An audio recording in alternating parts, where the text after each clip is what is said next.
नमस्ते एवरीवन, आज की क्लास में आपका स्वागत है।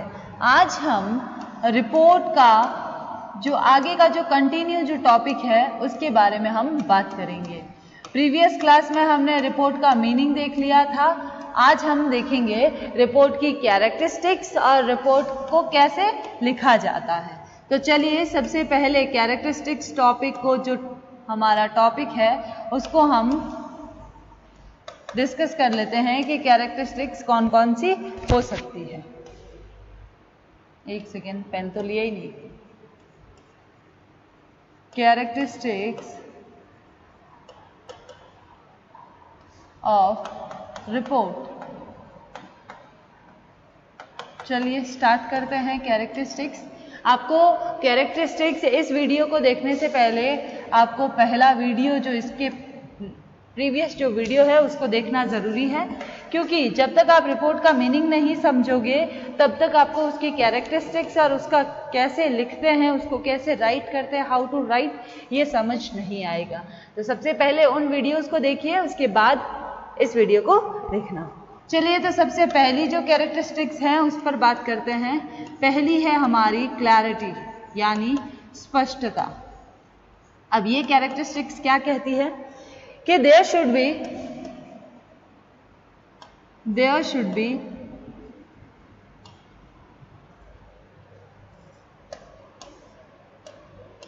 should not be room for doubt in a report। Report में संदेह का कोई भी स्थान नहीं है। And those who read should be able to understand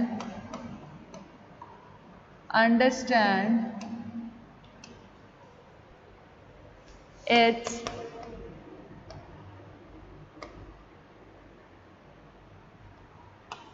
in its true form। Every point should be clear। क्या होना चाहिए?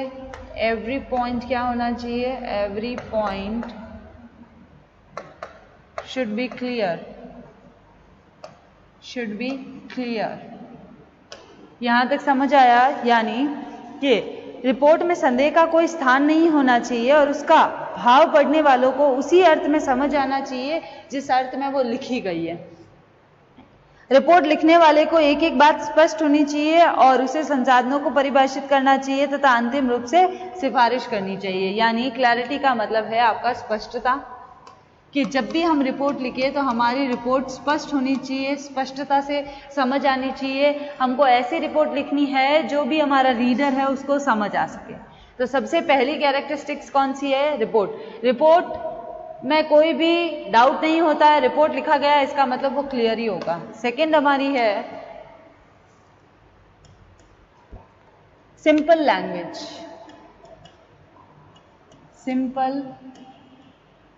लैंग्वेज। अब ये क्या कहती है उसके बारे में देख लेते हैं। यानी रिपोर्ट में कैसी भाषा होनी चाहिए? सरल भाषा होनी चाहिए। A good report should have a simple language. इसके की पॉइंट्स लिख लेते हैं। A good report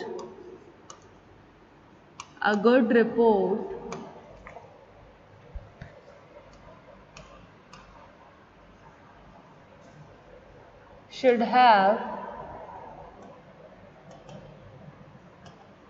simple language। Clear है? सेकेंड है it should not have anything in it which make people feel that they are being in a lectured or there are some difficulty। ऐसा नहीं होना चाहिए कि people को feel हो कैसा, डिफिकल्टी वाला कुछ भी फील हो, that they being lectured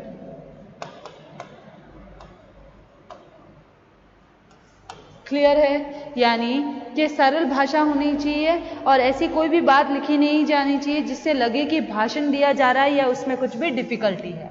clear है यहाँ तक? ये थी हमारी second characteristic, simple language.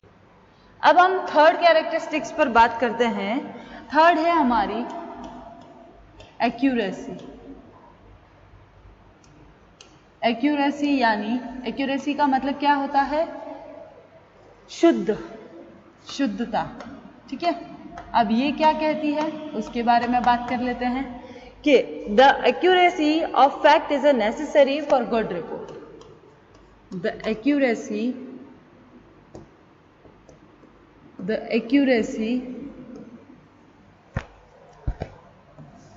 of facts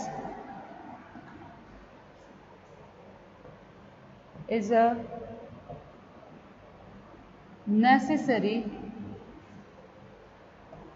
for a good report।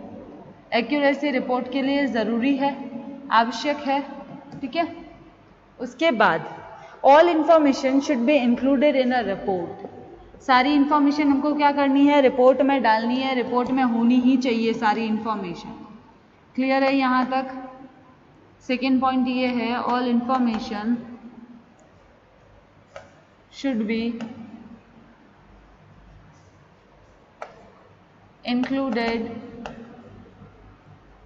included in the report। It's on this basis that decision will made। If the facts in a report are inaccurate, the management will face a lot of problem or difficulties। अगर हमारे facts जो है, जो भी report में facts डले गए, अगर वो इनएक्यूरेट है, यानी कि हमारे जो भी मैनेजमेंट होगा, जो भी एम्प्लॉयज है, उनको क्या करना पड़ सकता है? फेस करना पड़ सकता है लॉट ऑफ प्रॉब्लम्स को। क्लियर है? ये थी हमारी थर्ड कैरेक्टरिस्टिक्स। अब हम आगे बात करते हैं। आगे दे रखी है कंसाइसनेस। फोर्थ हमारी जो कैरेक्टरिस्टिक्स है वो है कंसाइसनेस,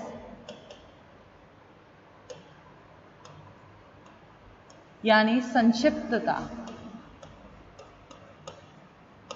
संक्षिप्तता।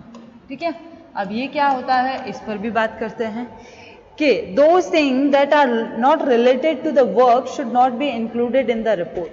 वो सारी चीजें जो हमारे वर्क को रिलेट नहीं करती है, उन सबको क्या करना है? इंक्लूड नहीं करना है। Not related, not related to the work,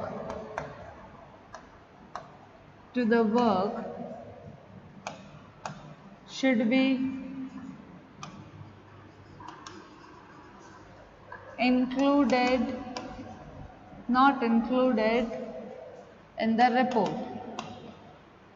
clear है? फर्स्ट पॉइंट हमारा कि जो हमारी ज़रूरत की नहीं है या जो इंफॉर्मेशन हमारे काम से रिलेट नहीं करती है, हमको क्या करना है? रिपोर्ट में इंक्लूड नहीं करना है।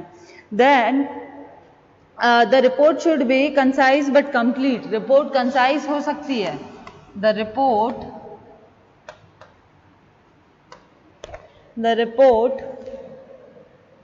Should be concise but complete होनी चाहिए। रिपोर्ट संक्षिप्त हो सकती है, रिपोर्ट को संक्षिप्त होनी चाहिए, पर वो पूरी भी होनी चाहिए साथ के साथ। देन उसके बाद it should be keep in a mind that cost of clarity cannot be achieve and neither can completeness be left for conciseness। The quality of report depends on the fact that the report should be complete and less word should be used। यानी कि कार्य से संबंध न रखने वालों की बातों को रिपोर्ट में कोई स्थान नहीं होना चाहिए। रिपोर्ट का संक्षिप्त परंतु पूर्ण रूप होना चाहिए। परंतु इसके साथ अगर रिपोर्ट, इसके साथ ये भी ध्यान रखना है कि स्पष्टता, क्लैरिटी की जो कॉस्ट है उसको प्राप्त नहीं किया जा सकता और न ही संक्षिप्तता के नाम पर पूर्णता का त्याग किया जा सकता है। तो ये था हमारा कंसाइसनेस। अब हम आगे बात करते हैं, आगे है हमारा रिकमेंडेशन। रिकमेंडेशन रिकमेंडेशन अब ये क्या कहता है, ठीक है, रिकमेंडेशन यानी सशुनते, ठीक है। अब ये कहता है कि recommendation is an important part of the report, the writer should not have any Beas on the report, यानी कि कोई भी लेखक का व्यक्तिगत उसमें हित नहीं होना चाहिए। The writer should not have any Beas in the report, clear है। फिर है all his recommendation should be complete and clear so that they have achieved their purpose, जितने भी recommendation है वो सारे क्लियर होने चाहिए हमारे, यानी क्लियर और कंप्लीट होने चाहिए, क्लियर एंड कंप्लीट होने चाहिए। क्लियर है यहाँ तक? तो ये हमारी 5वीं जो कैरेक्टरिस्टिक्स थी वो थी। अब हम आगे बात करते हैं, आगे हमारी 6th, ठीक है। 6th क्या कहती है? Good impression. गुड इंप्रेशन, ठीक है। अब ये क्या कहती है उसके बारे में देख लेते हैं। अच्छा प्रभाव, हिंदी में इसको बोलते हैं अच्छा प्रभाव, क्लियर है। यानी there should not be any discrepancy in the report, there will create a good impression on the person reading it, यानी रिपोर्ट में किसी भी प्रकार की गलती ना हो जिसका पढ़ने वाले पर बुरा इफेक्ट पड़ता हो। जो पढ़ता है रिपोर्ट उस पर हमेशा दिस विल, हमारी ऐसी कोई भी मिस्टेक नहीं होनी चाहिए जिससे पढ़ने वाले का क्या हो, क्रिएट नुकसान हो, और अगर गलती नहीं होगी तो this will create a good impression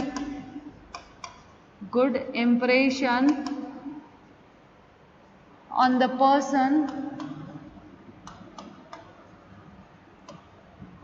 person reading it, जो पढ़ रहा है उस पर अच्छा प्रभाव डालेगी। तो ये है हमारी रिपोर्ट की 6 कैरेक्टरिस्टिक्स। अब हम आगे बात करते हैं हम रिपोर्ट को कैसे लिख सकते हैं, ठीक है। सबसे पहले हेडिंग डाल लेते हैं हमारी, how to write a report. Report को, एक सेकेंड इसको थोड़ा सा वापस लिख लेते हैं, how to write a report. इस टॉपिक को पढ़ लेते हैं। ये जो है रिपोर्ट का इंपॉर्टेंट टॉपिक है, कैसे लिख सकते हैं उसके बारे में अब हम बात करते हैं आगे। कि किसी भी विषय के संबंध में रिपोर्ट तैयार करना अत्यंत ही महत्वपूर्ण काम है। इसका प्रारंभ भली भांति सोच समझकर करना चाहिए। अगर हम जल्दबाजी करें तो इसका ऑपोजिट नेगेटिव रिजल्ट भी मिल सकता है, और ये हमारी जो पॉजिटिवनेस है उसको खत्म भी कर सकती है। तो इसके लिए पहले रिपोर्ट लिखने से पहले मैनेजर को अपने बिजनेस के बारे में पूरी इंफॉर्मेशन होनी चाहिए, तभी वो एक अच्छी रिपोर्ट प्रेजेंट कर सकता है। यानी preparing a report on any topic require a lot of sharpness. Its beginning should well thought of. A title overrange can be bring contracting result and give birth a disappointment. Before writing a report, सबसे पहले report जब भी लिखते हैं क्या ध्यान में रखना है? Before writing a report,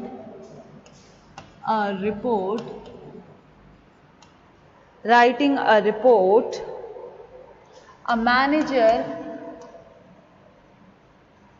manager should have should have full knowledge of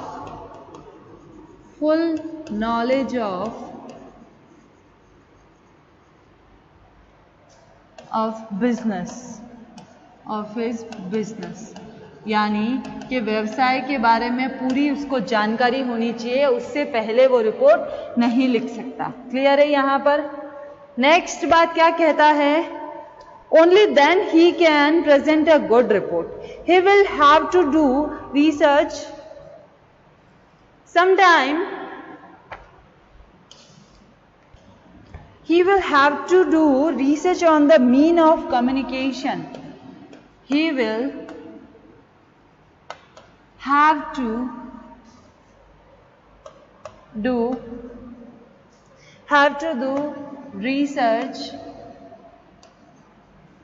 research of the means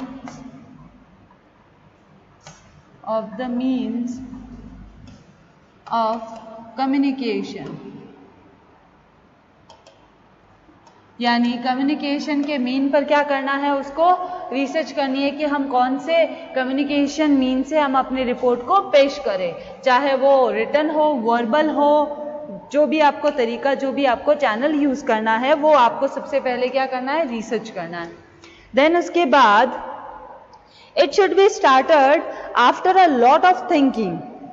the limit of research depend upon the size and importance of the report. Research की लिमिट कहाँ तक होगी? आपकी report की size और importance पर, ठीक है? डिपेंड्स अपॉन साइज एंड, अगर लंबी आपको बड़ा सा रिपोर्ट पेश करना है, प्रेजेंट करना है, तो आपको क्या करनी पड़ेगी? अपने रिसर्च की साइज को भी, अपना रिसर्च ज़्यादा करना होगा। और अगर रिपोर्ट इंपॉर्टेंट है तो भी आपको रिसर्च क्या करना पड़ेगा? ज़्यादा करना पड़ेगा। इन शॉर्ट, आपकी रिपोर्ट का जो रिसर्च है वो लिमिटेशन क्या है उसकी? हमारी साइज और हमारा importance of the report. Clear है यहाँ तक? आगे चले, आगे हम बात करेंगे। आगे कहती है company trust their old file for research as their file have written records and accuracy. Company क्या करती है?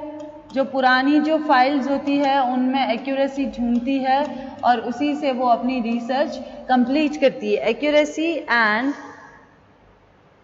Trust file written records and accuracy, records को चेक करती है और उसके साथ साथ उनकी एक्यूरेसी को भी चेक करती है। ठीक है, सॉरी रिपोर्ट लिख दिया मैंने, रिकॉर्ड्स। ठीक है, देन उसके बाद sometime these file can prove a highly beneficial, sometime these file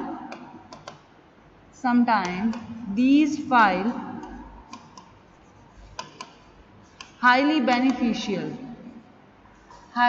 beneficial for company। ठीक है, उसके बाद evaluating this data is an essential step in preparing a report। therefore यानी कि हमारा जो मूल्यांकन है इन डेटा से जो भी हमको मिला है वो हमारी रिपोर्ट बनाने में मदद कर सकता है। यानी ये हम लाइन यहाँ पर लिख सकते हैं, evaluating this data, हमको रिकॉर्ड से जो भी डेटा मिला है या रिसर्च से हम उसका क्या करेंगे? evaluate करेंगे। evaluating is an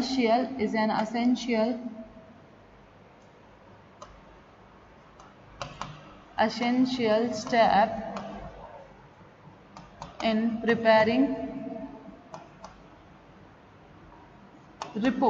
रिपोर्ट बनाने में वो सबसे ज़्यादा असेंशियल है। ठीक है, ज़रूरतमंद है। फिर है after the research report writer prepare notes on the research which would make report writing easy. जब भी हम रिपोर्ट के लिए जो भी रिसर्च करते हैं उनके नोट्स बना देते हैं तो वो हमारे लिए क्या होते हैं? ईजी हो जाते हैं रिपोर्ट बनाने के लिए। Notes, prepare notes on the research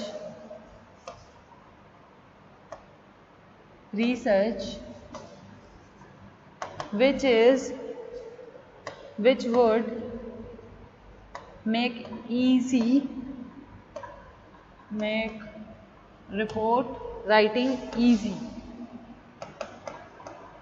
writing easy. Clear है यहाँ तक? अब हम आगे बात करते हैं। ये था हमारा, इस तरह से हम क्या कर सकते हैं, अपनी रिपोर्ट राइटिंग को लिख सकते हैं। उसके बाद रिपोर्ट के अंतर्गत ये विचारणीय है कि किसी भी विषय पर अगर विश्लेषण करना क्यों जरूरी है, क्यों हमको वो जो टॉपिक है, वो सब्जेक्ट है, वो ज़्यादा इंपॉर्टेंट है। ठीक है, तो सबसे पहले कि रिपोर्ट की समस्या क्या है, मतलब हमको पता करना है रिपोर्ट लिखने से पहले कि हमारी प्रॉब्लम क्या है, हम उस प्रॉब्लम को सॉल्व कैसे कर सकते हैं, प्रॉब्लम सॉल्यूशन, उस बेस पर क्या करते हैं, हम अपनी रिपोर्ट बनाते हैं। ठीक है, समस्या को सबसे पहले परिभाषित करना है, प्रॉब्लम क्या है हमारी, उसके बाद में हमको उचित विधि यानी सॉल्यूशन ढूंढना है ताकि हम अपने क्या कर सके, अपनी जो भी कंपनी है, जो भी फर्म है, उसकी प्रॉब्लम को सॉल्व कर सके। यहां तक क्लियर है? अब हम बात करते हैं कि हमारी रिपोर्ट को जो फॉर्मेट होता है रिपोर्ट का, वो हम बात कर लेते हैं कि फॉर्मेट क्या होता है हमारी रिपोर्ट का। तो हम हेडिंग डाल देते हैं फॉर्मेट ऑफ, ये इंपॉर्टेंट है, एग्जाम में पूछा जाता है हर बार कि रिपोर्ट का फॉर्मेट सहित रिपोर्ट को एक्सप्लेन करो। ठीक है, अब हम इसके फॉर्मेट को देख लेते हैं। यहां हम हेडिंग डाल देते हैं फॉर्मेट ऑफ रिपोर्ट। ठीक है, ये क्या कहता है उसके बारे में देख लेते हैं। चलिए, अब हम बात करते हैं फॉर्मेट की। सबसे पहला हमारा क्या आता है, यहां से हम सबसे पहला जो स्टेप है वो है objective of the report. Objective of a report, report बनाने का उद्देश्य क्या है, सबसे पहले हमको वो ध्यान में रखना है कि हम रिपोर्ट क्यों बना रहे हैं। ठीक है, सबसे पहला स्टेप।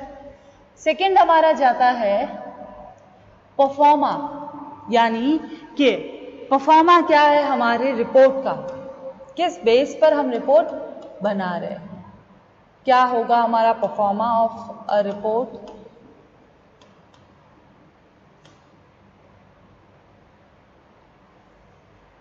ठीक है, उसके बाद थर्ड क्या जाता है, इंट्रोडक्शन। इंट्रोडक्शन,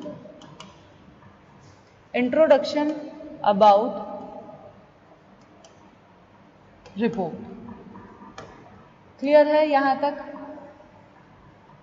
फिर आता है सब्जेक्ट क्या है रिपोर्ट का।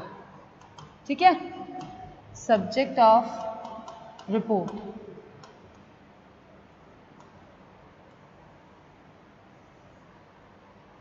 क्लियर है? उसके बाद डिफाइन प्रॉब्लम। प्रॉब्लम को परिभाषित कीजिए कि हमारी प्रॉब्लम क्या है। ठीक है, उसके बाद आता है find best solution, best alternative to solve a problem. Problem, ठीक है, प्रॉब्लम को सॉल्व करने के लिए बेस्ट अल्टरनेटिव को सेलेक्ट करना है, आपको फाइंड करना है। उसके बाद explanation of fact used to solve problem. ठीक है,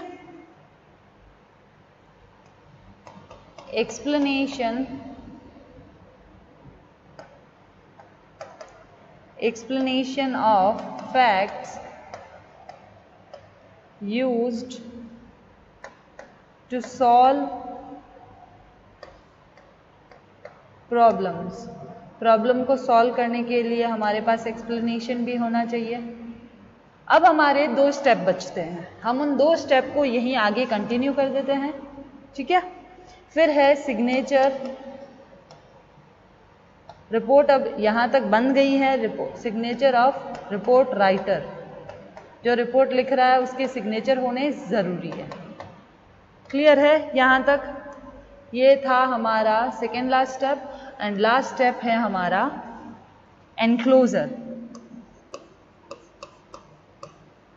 ठीक है, ये हमारा रिपोर्ट का जो परफॉर्मा है वो कंप्लीट होता है। ये हमारा रिपोर्ट का परफॉर्मा है। सबसे पहले हम पॉइंट्स डाल देते हैं।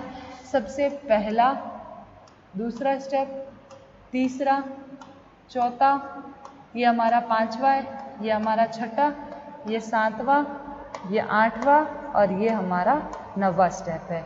ये हमारे रिपोर्ट का परफॉर्मा बन गया है। तो आज की हमारा ये 2 टॉपिक जो थे हमने लिए थे, how to write a report and characteristics के, तो ये हमारे टॉपिक यहीं ख़त्म होते हैं। क्लियर है यहाँ तक? तो आज की क्लास हम यहीं ख़त्म करते हैं। नेक्स्ट क्लास में ज़रूर कुछ नया टॉपिक लेकर आएंगे। Thank you.